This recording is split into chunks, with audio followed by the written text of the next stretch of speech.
name is Mollie Engelhart, and me and my husband own Sovereignty Ranch. I'm a mother, I'm a farmer, I'm a chef, and I'm most well known from becoming a Texas cattle rancher from being a vegan chef in Los Angeles. And everybody wants to know, how did that happen? Hey friends, it's Paul Ward, and welcome to another On the Road, a special Farm Talk edition. I am so excited today. We have a special guest that we've actually had twice before, our number one guest, Mollie Engelhart. Welcome to On the Road. Thank you so much for having me back. I think it was called Farm Talk when I was here before. It was, and we've expanded. So we have our Farm Talk edition, which is this is a Farm Talk edition, but we have so many guests in so many different categories. We renamed the show On the Road. I love that. Yes. So a lot has happened in your life, in your world since we last spoke. You moved from Southern California, little tiny Fillmore, for those folks that have heard of it, to Bandera, Texas. Another little tiny place. And Yeah, I what's lived going in on in your world? In your world? Paul. I actually know Paul because he was my realtor a couple of times in California, and that's how I know him.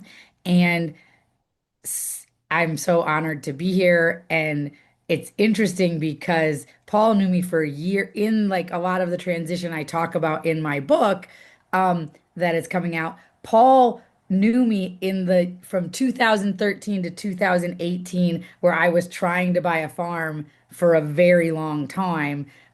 He was not my realtor at that time, but he showed me many farms during that time. And so that's actually how we got to meet in my commitment to wanting to compost all of the scraps out of my chain of restaurants that I used to own in Los Angeles. I really, really wanted to do regenerative agriculture. I really, really wanted to not have the food waste go into the landfill and putrefy and make methane. And I really wanted to bring it into a farm system and turn it into organic matter in the soil.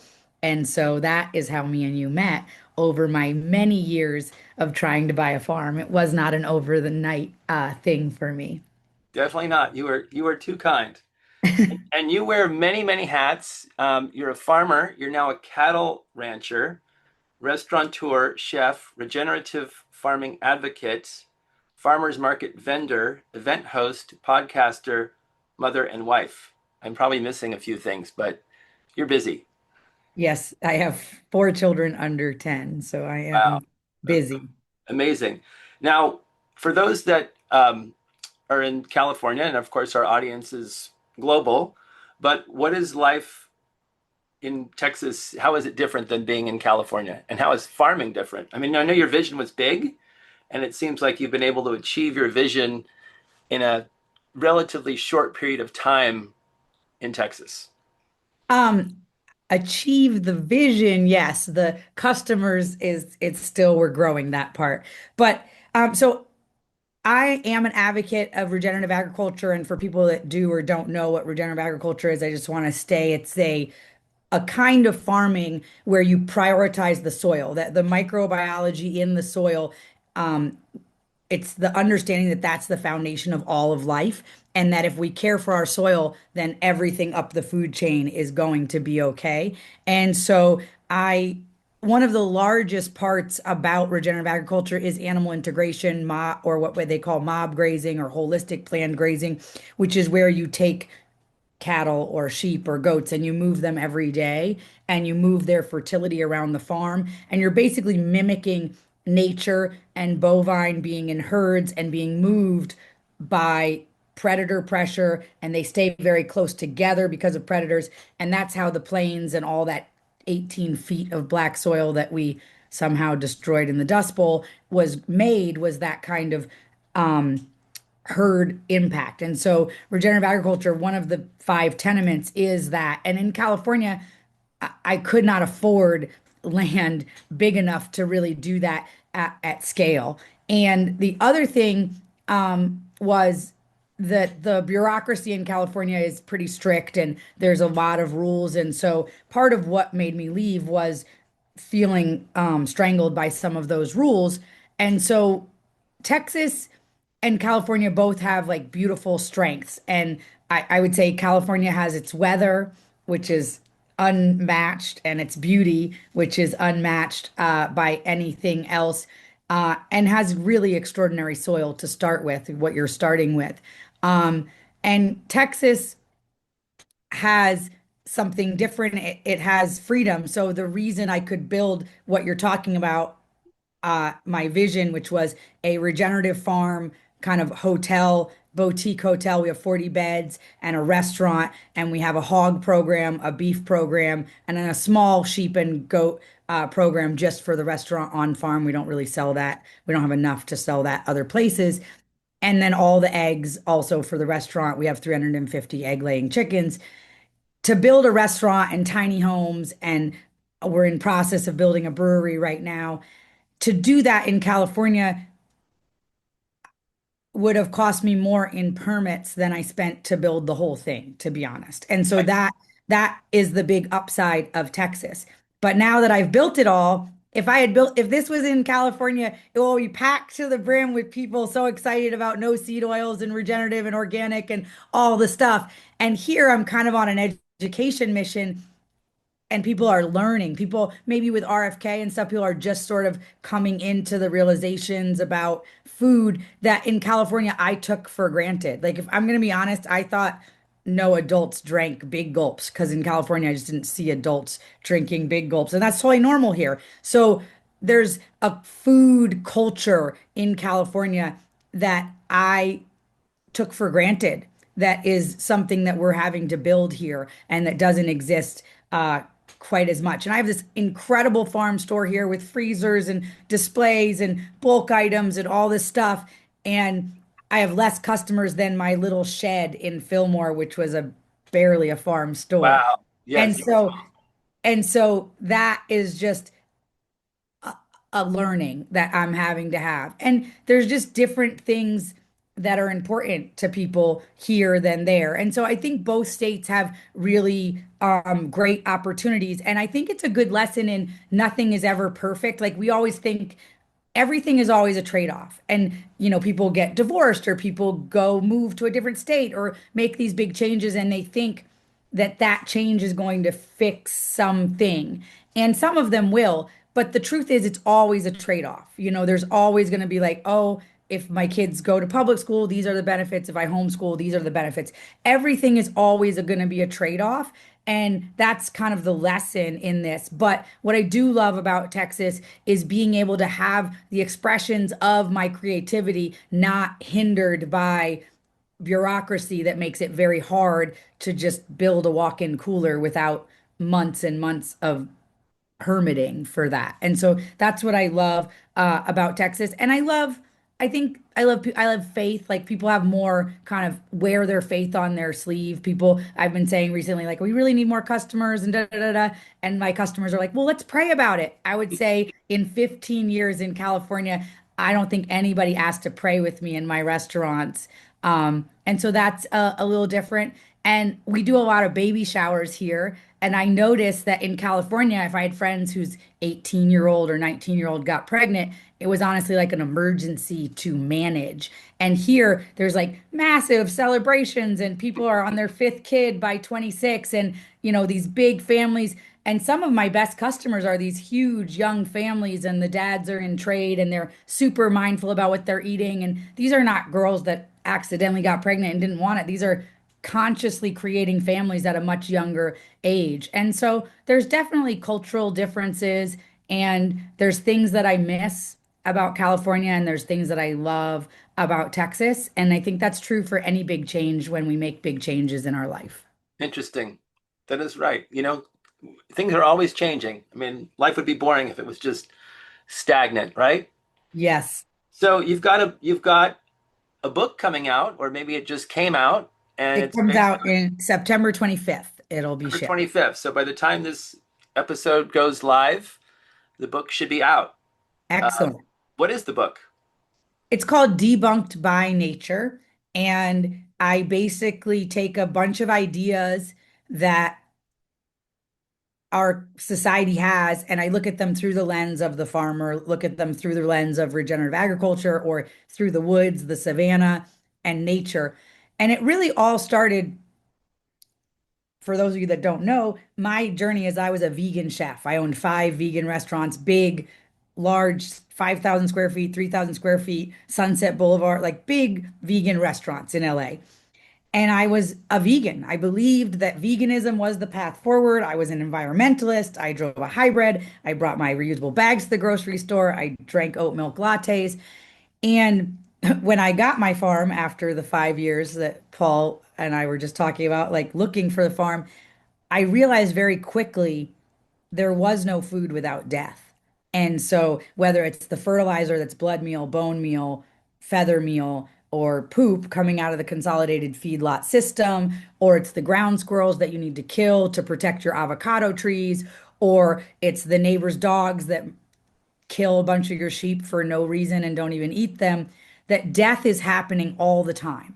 And this idea that we could just eat something different and have a morally superior diet was like a lie, and a lie that was like a foundationally held belief that was at the core of myself, my identity. I was Molly, the vegan chef. Like that was my identity. It was my financial income. It was everything. And so it was hard to have nature show me that that didn't exist, that to be alive was on the backs of death, and that life and death are two sides of the same coin. And that you can't separate from it. You can choose not to eat meat because it doesn't resonate with your body or doesn't feel good when you eat it. 100% valid choices. I'm not arguing that. But my idea that you could just, that I was saving cows by having a vegan restaurant, I was saving animals by having a vegan restaurant, sentient beings were not dying, that's not true. And so when that cracked open, it made me start to look at everything through the lens like, oh, nature never lies. So let me look at this idea and that idea. So I take 18 or 19 ideas from our culture, from breastfeeding to co-sleeping to masculinity, all these different ideas, and I bring them to the farm and ask, does that make sense? And it's an interesting way to look at our society. And it had me come to a lot of conclusions that had me shift a lot of my ideas, even shift how I was in relationship to my husband or how I related in my own marriage or how I wanted to be as a mother.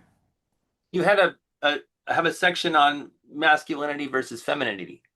Yeah. Well, about also just like how we've come to a societal place where we often diminish masculinity, or we think it's, you hear people say like, we don't even really need men except for procreation and meh, meh, meh, meh, meh, meh, meh, meh, meh. But that in an emergency, and I talk about the flood in 2023 Mm. in the book in Fillmore, for people that live in California. We had a huge flood. Those that don't know, in 2023, we got about 20 inches of water rained in 24 hours, 18 inches of water in 24 hours. And my entire farm was under 18 inches plus of water, like a river running across. Um, Propane tanks are floating by, hanging on by um, their pipe that goes into the house. And I mean, 300 chickens just buried in mud and killed. And so it was very intense.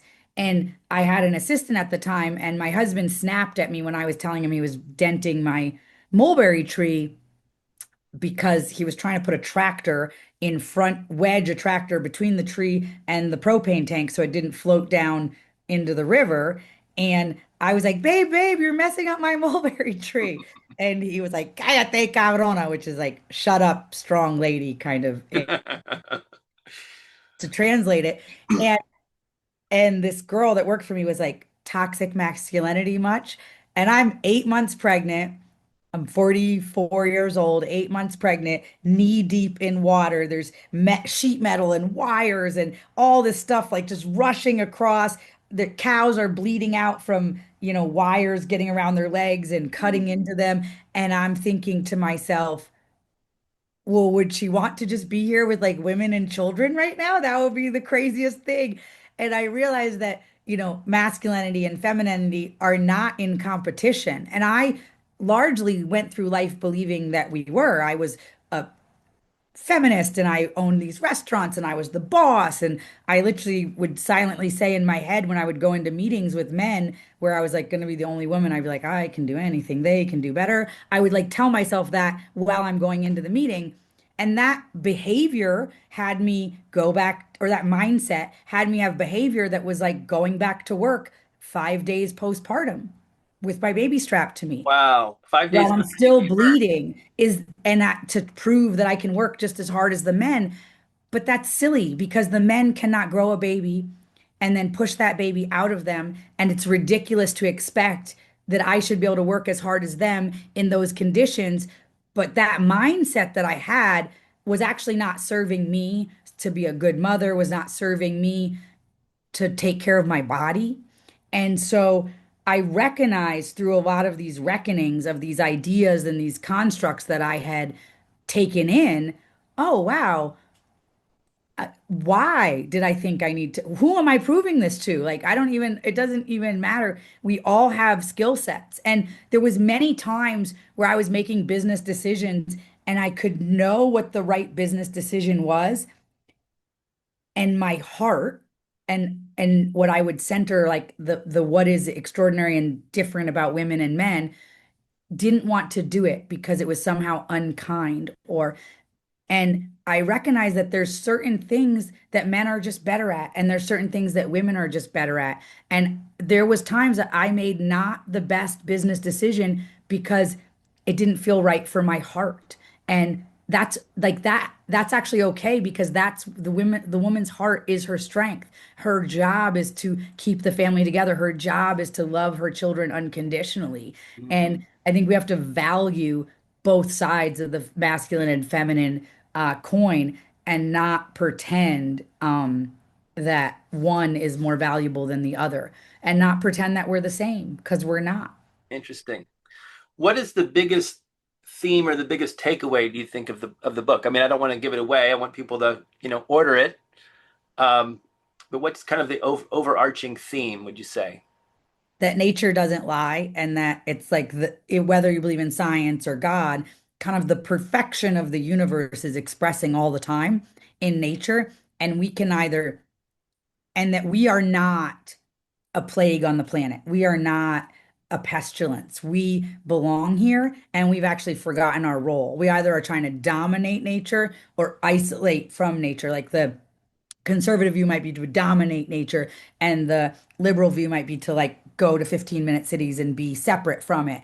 But neither one of those is ideal. Like maybe we're the keystone species and that we're meant to collaborate with nature. And I think that's what's beautiful about regenerative agriculture is we're amplifying the abundance of nature through these six practices that has the expression of abundance that nature is amplified for our farm and our space and our family. And so I think the biggest takeaway is that we belong here. And I Hmm. think that a lot of and I'm an environmentalist to the max, but I think that a lot of the environmental messaging can have us feel uh, like we're the problem. Hmm. And then when you feel like that, and I think especially for young children that are getting taught this as stuff in school, it starts to feel like too much and it's too big of a problem. And so you just kind of shut down and think like I'm just not gonna have children because the future is terrible and I'm just gonna and but not try to actually have solution mindset because we're so in that the problem is too big and we can't make a difference. And I want all of us to remember we're all cells in this body. And if we each do the best that we can do, then the whole body is healthier. Interesting. You also talk about comfort versus uncomfortable, right? We become very comfortable in our, modern world. Yeah, I say that all mammals prioritize fresh water or clean water, food, and then reproduction, and some prioritize shelter. And I would say that we prioritize shelter, and by extension, by extension of that, we prioritize comfort. And I also talk about that because we've been so comfortable, we don't know how to be uncomfortable, Right. and that there's a skill in being uncomfortable, and that humanity has largely been uncomfortable for a very long time. Our ancestors, what it took for you or I to be here is thousands of people living very hard lives, uh, scratching, fighting, warring, reproducing, terror, claiming territory, everything for us to exist. Our ancestors were not comfortable in order for us to exist, but we have been so lulled to sleep in the world of comfort that now we actually view discomfort as danger or like something is wrong. And I talk about this with my how it was with my employees and how we can't view being uncomfortable as dangerous. We Mm. have to view it as like to dig in the garden the first day it is uncomfortable. You may get some blisters on your hands, but those blisters turn to calluses, and then you're able to do that thing in the future. And now with trigger warnings and, you know, parents that are giving their kids everything and want them to have a better life than they did and don't want them to have to work or do chores, like all this stuff adds up to having very soft and comfortable people.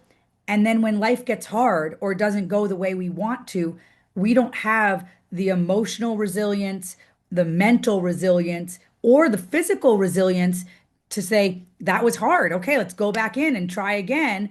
And that's what we need. That Right. is like the human spirit. And we're breaking that in us by being too comfortable. And so I believe in intentionally being uncomfortable as a practice. And, you know, I think that that's important. Yeah, I think that's Too important. many kids staying cloistered inside, playing too many video games, and not out, riding their bikes. I mean, my mom never even knew where we were. I know. My dad, I Maybe. was talking about that the other day. My dad let me drive to New York City in a car with no cell phone, no nothing, to drop my friend off on the weekends. Like he would come up for the weekend. And I would just have to call them. I'd go like we'd drive after school on Friday, and then I would just have to call them once a day from a payphone.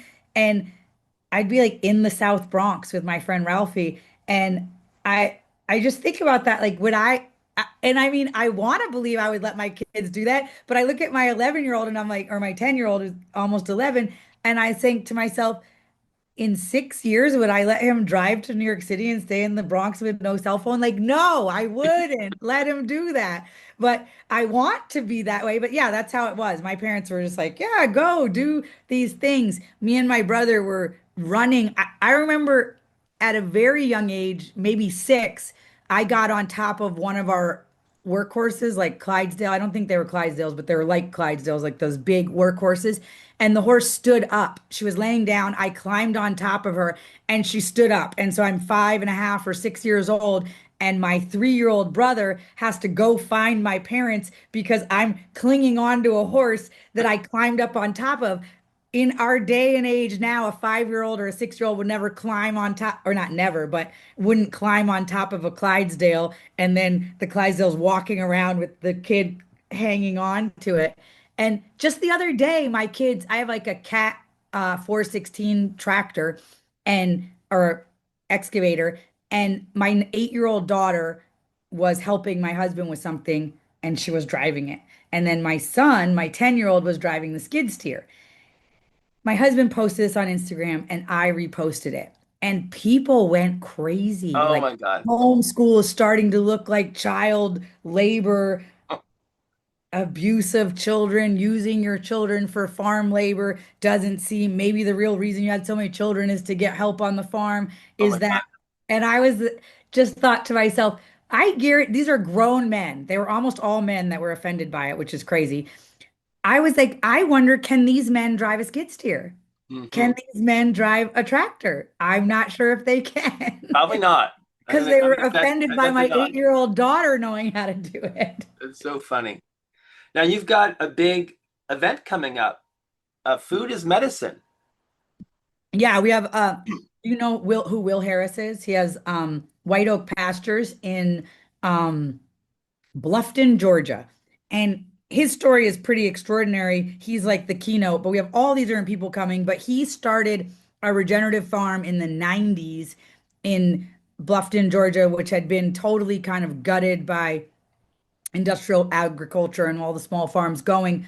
He took a huge risk. He had 1,200 acres, I think, or 12,000, I don't know, but a big farm. And he took a huge loan against all of his land and he put his own processing facility, USDA processing facility on the farm. And this town had no gas station, no church, no diner, nothing. And there was no employment in the town. And he rebuilt this town, not just regenerated his land and is creating nutrient dense food for the community, but he also like regeneration isn't just about the land. He regenerated the community. There's now a restaurant. He himself has 150 or 180 employees, and there's a church back, the gas station's back, the whole town is reinvigorating itself based on this one man taking this huge risk. But the Food is Medicine conference is everybody from him, Dr. Ben Edwards, who talks about your epigenetics versus your genetics, and that we're not a slave to our genetics, but what we eat turns off and turns on certain genes. Misha Tate, who's a UFC, she's a UFC fighter. Hmm. She was a welterweight champion. She talks about how she's 38 and still fighting, and she thinks it's largely because of the nutrient density of the food, and that we can't just think about macros, but we have to think about what's in the food. Logan Duvall cured his 10-year-old son of stage 4 cancer with all local food. He has a very interesting talk about that. And then he opened an all local market in Kentucky. I mean, not all, but like 90% local. They get bananas and coffee from other places. But in the summertime, it's like 90% local. And in the wintertime, a little bit less, but really focused on local food. And so we have people from all over. And then we have people that are working. Glyphosate Girl, who works to lobby on the side of humanity against chemical companies. She's doing a panel about activism and how to be active in that space. And then Courtney Swan, who has the #1 health and wellness podcast called The Real Foodology, is talking about 20 years and, before Maha and everything that what she's been talking about and how to really eat healthy in our society, in the cities, in the thing, how to discern what's healthy and what's not. So we have a bunch of really great talks, and then in between, there's going to be sourdough making, and there's going to be fermented foods. There's going to be a butchering demonstration. So it's very, very exciting, all the things that are happening, and it's an excellent way to just gather with people that are in the space of wanting the food movement to change. Erin Martin, also awesome lady. She just got passed in Oklahoma the Food is Medicine Act, and I think some other states are looking at it now. But she did it first with an insurance company without the government. They did a program where you could get prescriptions if you had a metabolic condition or a terminal condition for local and organic food, and your insurance company would pay for it. It would be a prescription. And they documented the outcomes, and the outcomes were extraordinary to the point that she got it passed now, and they're trying to figure out how to implement it exactly. But it just passed in the last session in Oklahoma. So Food is Medicine Act, and she's going to be here talking about, the outcomes of those small groups that they did with this insurance company and how it's really beneficial both on a financial level, but on a human level. The insurance companies are having a win because they're not paying for so many interventions, and the people are having a win because they're getting healthier. So This must be really a interesting multi-day group. event. I mean, this Yeah, it's 3.5 days. So it's a Thursday night, people arrive, and then it's all day, Friday, Saturday, Sunday. wow. And is this the first one of its kind, or has this kind of been going on for a while? Food is This is medicine. the first time that we've done a Food is Medicine event. We've done the Confluence event and the Divine and Dangerous event a couple times now, but this is the first, this is the third kind of our own events that we're bringing onto the farm. And yeah, we'd like to have like 4 annual conferences that are in different spaces. So the Confluence is about healing in all different kinds of ways. So the Divine and Dangerous goes from anything from yoga to gun training to facials to wilderness first responder to how to start a fire, what to keep in your car for emergencies.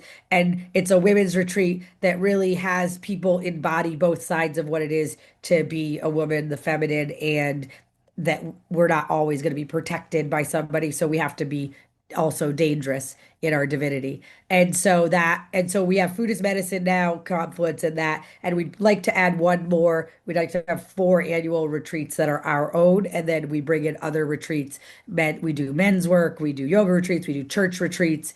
We have a conference room and 40 beds and the restaurant and a music stage on the field. That's incredible. Another benefit of being in Texas, you did your 40 beds. I remember when you said called the county and said, I want to put in 40 beds. And they're like, okay, No, you can't. not going to happen in California. Not going to happen. So where is Sovereignty Ranch exactly for those that don't know? Bandera, Texas. I'm not technically in Bandera, Texas. I'm between Bandera and Kerrville, and we sit between Austin and San Antonio, closer to San Antonio, Hmm. um, west. So, like San Marcos would be east, and we're west between Austin and San Antonio. And Okay. yeah, You have a website and a Instagram and Facebook for folks to I check out? do. Wait, sovereigntyranch.com, and then talk to Molly anywhere from YouTube to Instagram to TikTok to X. It's all talk to Molly. So with an IE, Molly with an IE. So I do have, and if people are interested in what we're doing, we will send you meat or sourdough bread, or can go to our store. There's tons of different products, and we use all the regenerative farming practices, and we do everything from tinctures to homemade vinegars to shelf-stable hot sauces and jams and jellies to you could get a quarter goat or a half goat or bacon or sausage. So you can get any of those things. Awesome. And what about the book? Where can folks buy the book? You can go to debunkedbynature.com and buy it from my publisher, or you can also go to Amazon. Uh, my preference is my publisher, but of course, I understand that free shipping is attractive when we all have Prime. And so I expect that people will go to Amazon, and that is totally awesome. And I appreciate however people buy the book. And if you can share it on your social media or make a review, that would be helpful as well. Awesome. Well, Mollie Engelhart, we've loved having you on the road, and we wish you the best in your upcoming Food is Medicine event. And we hope to talk to you again very soon. I'd love to come back on. Thank you so much for having me. Absolutely. Thank you. 40 beds that you can stay on ranch. We have a restaurant and we have farm tours. We have retreat spaces. We have a pavilion on the field with a stage. So lots of different spaces for doing classes, education, conferences, and retreats with housing and a farm to table restaurant, as well as a full blown regenerative agriculture operation.